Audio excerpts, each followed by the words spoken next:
Assalamualaikum warahmatullahi wabarakatuh. Teman-teman, malam ini kita akan menjelaskan tentang bab al-kalam wa ma yuta'alafu minhu. Bismillahirrahmanirrahim. Al-kalam wa ma yuta'alafu minhu. Malam ini kita menjelaskan tentang kalam dan kalimat-kalimat yang tersusun. Kalamuna lafzun mufidun kastakim wasmun wa fi'lun summa harfunil kalim. Kalam menurut kita, jadi Ibnu Malik di situ dengan menggunakan domirna, ini yang dimaksud adalah indan nuhat, menurut ulama ahli nahwu. Kalam menurut kita, kalangan ahli nahwu, adalah lafad yang memberikan faidah. Sebagaimana contohnya lafad istaqim. Istaqim itu kan mananya istaqim, istiqomaha sopo siro, yang istaqim anta. Kalam menurut kita ahli nahwu adalah lafad yang memberikan faidah sebagaimana faidahnya lafad istaqim, istaqim anta. Itu syatar awal. Yang kedua, wasmun wa fi'lun summa harfunil kalim. Kalim itu adalah ismun, fi'lun, dan harfun. Awas, summa di sini, summa pada lafaz harfun ini adalah bermakna wawu. Mana wawu ya? Karena ini dalam taksim, dalam pembagian. Kalau dalam pembagian summa ini harus dimaknani dengan menggunakan wawu. Yang namanya kalim, kalim itu artinya ya piro-piro kalimat, ya artinya menggunakan makna jamak 1, 2, 3. Nah, ketiga-tiganya ini namanya kalim. Kalim. Sementara untuk afrodnya masing-masingnya itu nanti nazam setelahnya. Wahiduhu, individu daripada kalim atau ismun, fi'lun, dan harfun, masing-masing daripada ini namanya kalimah. Kalau penggabungan tiga ini namanya kalim. Kalau satu masing-masing itu namanya kalimah. Titik. Wal qaulu am. Sementara yang dikategorikan qaul itu lebih umum daripada kalam, lebih umum daripada kalim, lebih umum daripada kalimat. Sebagaimana kita ketahui, makna daripada qaul am itu sendiri adalah qaul itu lebih umum daripada kalam, kalim, dan kalimah secara mutlak. Jadi qaul itu lebih umum daripada kalimah, kalim, dan kalam. Ketiga-tiganya ini dikategorikan qaul. Li'annal qaula lafzun dalun ala maknan. Karena yang namanya qaul, perkataan, itu adalah lafaz yang menunjukkan terhadap makna, baik itu mufrad atau murakkab, baik itu mufidnya dengan faidah tamah, dengan memberikan faidah yang sempurna, ataupun tidak sempurna. Mutlak ya, semuanya itu dikatakan qaul, baik berfaidah ataupun tidak, itu namanya qaul. Fakulu kalamin au kalimin au kalimatin qaulun. Jadi apapun yang terungkap dari lisanmu, baik itu individu daripada kalim ataupun kalimah ataupun kalam, itu namanya qaul. Wa kilmatun biha kalamun qad yu'am. Yang namanya kalimah itu terkadang yang dimaksud adalah kalam. Jadi kalau kalim itu jamaknya kalimah. Kalimah terkadang itu dimaksud dengan namanya kalam. Jadi tiga-tiganya ini memang berkaitan antara satu dengan yang lainnya, namun ketiga-tiganya ini tetap dikatakan sebagai qaul. Wa kilmatun biha kalamun qad yu'am. Kalimah terkadang itu dimaksudkan sebagai kalam. Di sini ada qauluhu wa kilmatun. Ini wa kilmatun, maksud wa kilmatun itu Kasiron, kalimat itu, kilmah itu memang banyak ya, tapi dari sisi lughatnya banyaknya itu ini loh,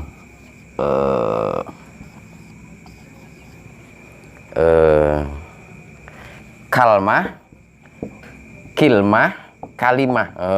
Jadi ketiga-tiganya ini sama. Cuma karena yang kita ketahui itu hanya satu, hanya kalimah.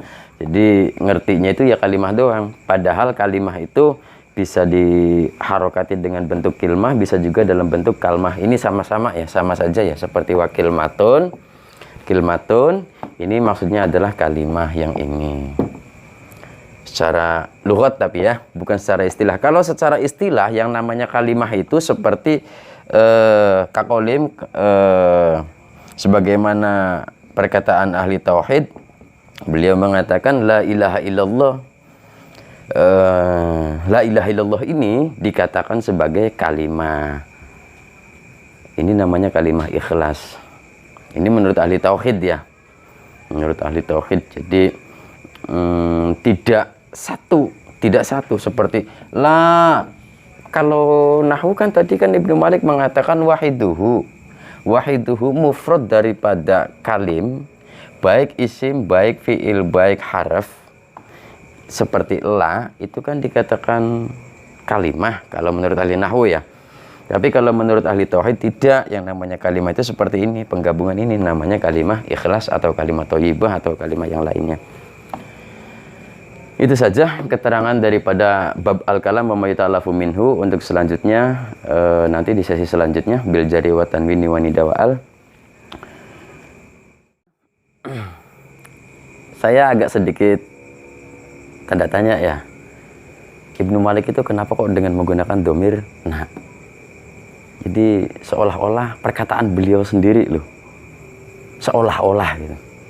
Ya memang banyak ahli tafsir, ahli nahwu yang mensyarahi kalimat na ini sendiri adalah Indan Nuhat, termasuk Ibnu Nazim ya.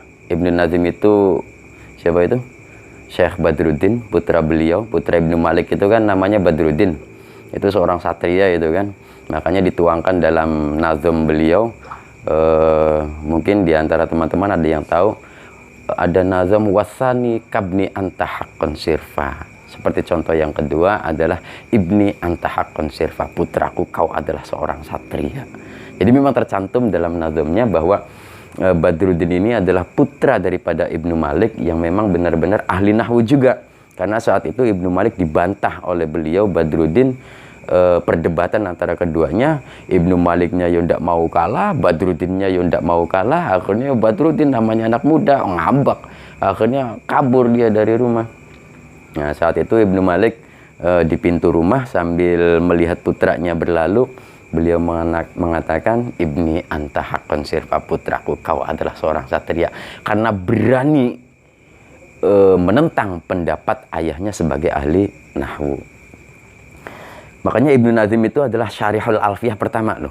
Orang yang mensyarahi kitab alfiyah yang pertama itu adalah Badruddin, walaupun ada beberapa poin-poin yang karangan daripada Badruddin itu ditentang oleh para ulama-ulama setelahnya, seperti Ibnu Hisham itu menentang syarah daripada Badruddin. Yang saya janggalkan di sini kenapa dengan menggunakan domirna.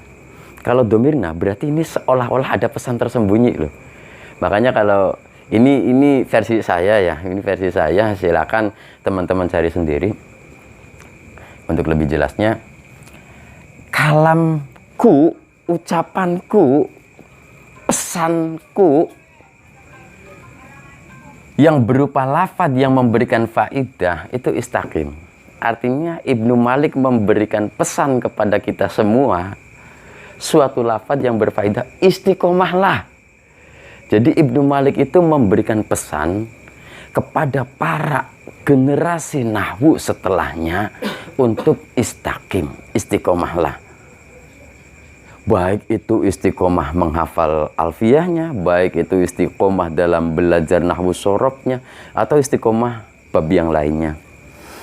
Nah, sebagaimana ada makalah yang mengatakan al-istiqomah itu khairun min alfi karomah, artinya pesan Ibnu Malik ini begitu singkat. Di awal bab kalam kita sudah menemukan filosofi loh. Ini Ibnu Malik sudah memberikan pesan istaqim kepada kita semua. Ini berupa ucapanku yang berupa lafaz yang memberikan faidah. Istaqim. Wasmun wa fi'lun summa harfun al-kalim. Ismun kan kita tahu itu kan nama kan. Nama kita. Fi'lun apa? Pekerjaan kan.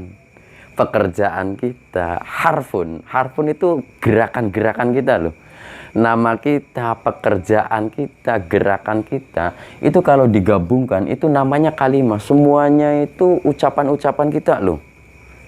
Jadi ucapan kita itu bukan hanya berbentuk lafaz saja. Tapi ucapan kita itu bisa berbentuk nama kita. Nama baik atau tidaknya. Tanpa sadar nama kita ini memberikan ucapan loh pada orang lain. Tanpa sadar gerakan kita ini berupa ucapan loh kepada orang lain. Tanpa sadar pekerjaan pun demikian. Pekerjaan kita, nama kita, gerakan kita, semuanya ini menjadi perbincangan banyak orang loh. Orang-orang itu berbicara, berarti kan gerakan-gerakan kita ini adalah qaul, ucapan, kalimat. Nah, ketiga-tiganya ini, baik nama, pekerjaan maupun gerakan, oleh Ibnu Malik dipesankan istaqim, istiqomahlah, artinya dalam berbuat baik. Jagalah ketiga-tiganya ini. Ini pesan Ibnu Malik loh. Nazm yang kedua, wahiduhu kalimatun. Ya seperti tadi, individu daripada kalim berupa isim, fiil, dan huruf. Semuanya itu namanya kalimah, ucapan kita loh. Awas. Gerakan kita, pekerjaan kita, maupun nama kita, ini adalah sebenarnya perkataan kita sendiri. Makanya kalau ahli filosofi dalam bab fikih ya itu mengatakan, contoh begini. Kita sedang makan nih, makan kita dengan menggunakan tangan kiri. Makan dengan menggunakan tangan kiri itu artinya sholat kita tidak bener loh. Artinya sholat itu bukan berarti diartikan secara gerakan, bukan. Ini menurut filosofi tapi ya, ini menurut filosofi. Tapi gerakan-gerakan kita ini merupakan sholat semuanya. Minum dengan menggunakan tangan kanan berarti ini sholatnya benar, minumnya benar. Kalau minum dengan menggunakan tangan kiri berarti minumnya tidak benar, sholatnya tidak benar. Misalnya kita ngomong jelek, berarti itu omongan kita tidak benar, sholat kita tidak benar. Jadi sholat itu apa ya? Kalau ahli filosofi itu bahkan filosofi alam tapi ya, mereka itu mengatakan sholat itu ya gerakan kita. Gerakan kita benar atau tidak. Ya sebenarnya banyak sih penjabaran daripada sholat itu banyak sih. Cuma itu diantaranya gerakan-gerakan kita itu adalah sholat. Wal qaulu am, sementara qaul, ucapan itu lebih umum. Maksudnya tadi kan jagalah namamu, jagalah pekerjaanmu, jagalah gerakanmu karena semuanya adalah ucapanmu. Wal qaulu am, yang berbicara itu banyak loh, umum. Yang membicarakan itu banyak masalahnya. Jadi kamu harus hati-hati, istiqomahlah dalam berbuat baik. Qaul am, orang awam itu suka berbicara loh. Suka gosip, digosok tambah sip. Artinya mereka itu asyik dalam berbincang-bincang. Berbincang-bincang masalah, ya ini nama kita, gerakan kita, pekerjaan kita gitu kan. Wakil matun biha kalamun qadyu'am, ya tadi kalimah itu ucapan kita itu memang berupa bahasa kita. Artinya ucapan-ucapan dalam bentuk gerakan nama kita itu memang sejatinya adalah perkataan bahasa yang sebenarnya tanpa kita sadari.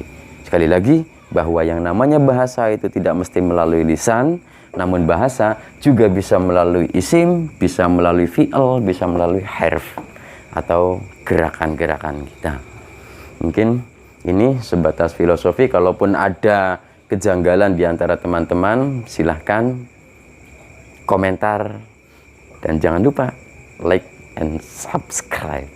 Assalamualaikum warahmatullahi wabarakatuh.